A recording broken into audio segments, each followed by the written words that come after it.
आज केरल के मारूफ सबरीमाला मंदिर के दरवाजे खोले जा रहे हैं। स्वामी अयप्पा के दर्शन के लिए खवातीन में जोशो खरोश पाया जा रहा है। दूसरी जानिब सबरीमाला मंदिर में खवातीन के दाखिले को रोकने की मुख्तलिफ तरीकों से कोशिशें भी की जा रही हैं ताकि सुप्रीम कोर्ट की जानिब से दिए गए खवातीन को दाखिले की इजाजत पर अमल ना हो सके। दर्शन के लिए आ रही खवातीन को वापस जाने के लिए कहा जा रहा है। सुप्रीम कोर्ट के फैसले को बहुत से कदामत परस्त अफराद रिवायत की तौहीन से ताबीर कर रहे हैं। खवातीन के दाखिले के पेश नजर सिक्योरिटी के सख्त बंदोबस्त किए गए हैं।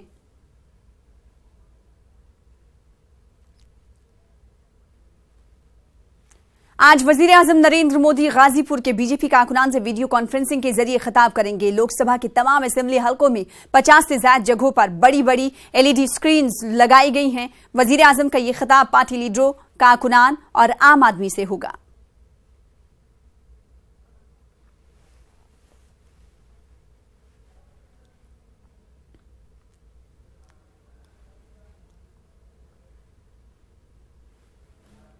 फिलहाल इसी के साथ इस बुलेटिन में इतना ही। मजीद ताजा खबरों के लिए आप लॉग इन कर सकते हैं हमारी वेबसाइट news18urdu.com पर। आदाब।